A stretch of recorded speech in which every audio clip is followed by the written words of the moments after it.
To me, if you're a televangelist, that you should be in prison for life. I mean,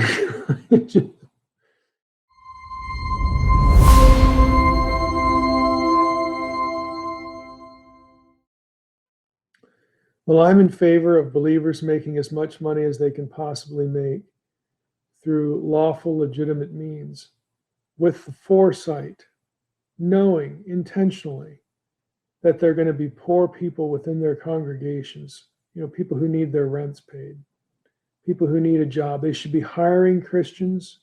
Christians that have businesses should be giving Christians jobs.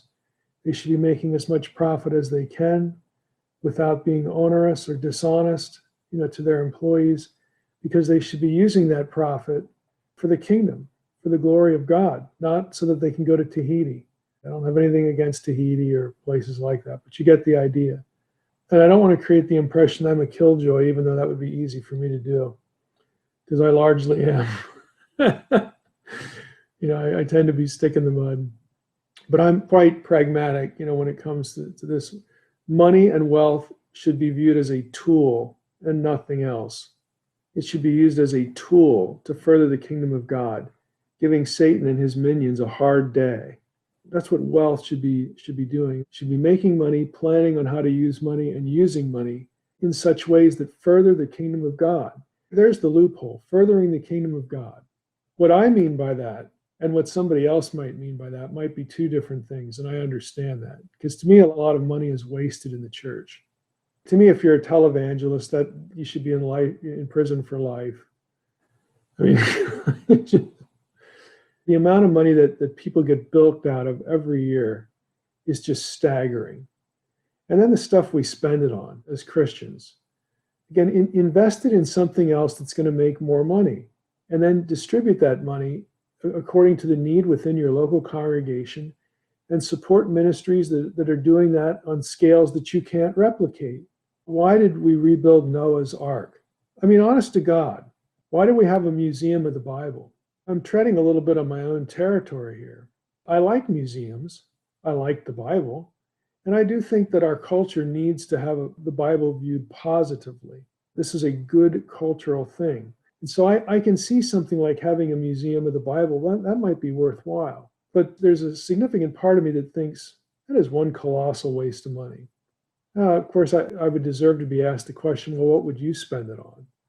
And the honest answer is I don't really know. Because I don't have a lot of money. I'm not acclimated to how to think well on scales like that. There are other people who think really well and who know just what they're doing. And they have foresight and planning.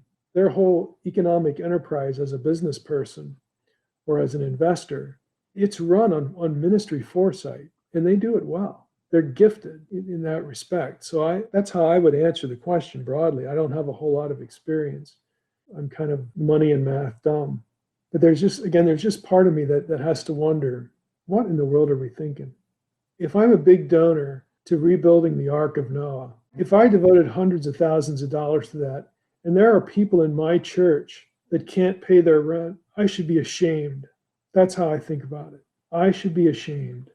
Again, I feel real conflicted over what a lot of Christians put their money to. Latin America, how many times have you commented about the lack of resources in Spanish or in other language like Portuguese or something like that? Why aren't we paying for that? Why are we building an ark instead of doing that?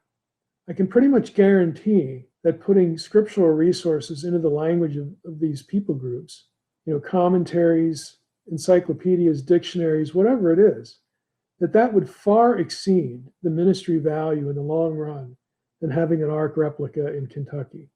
But again, God has not made me steward of resources like that.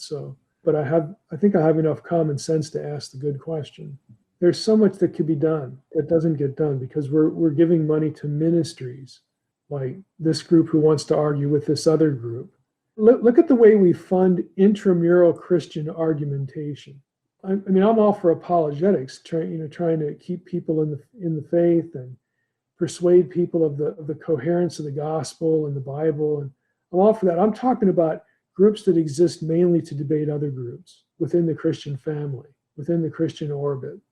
Again, I just think that's a poor poor use of resources.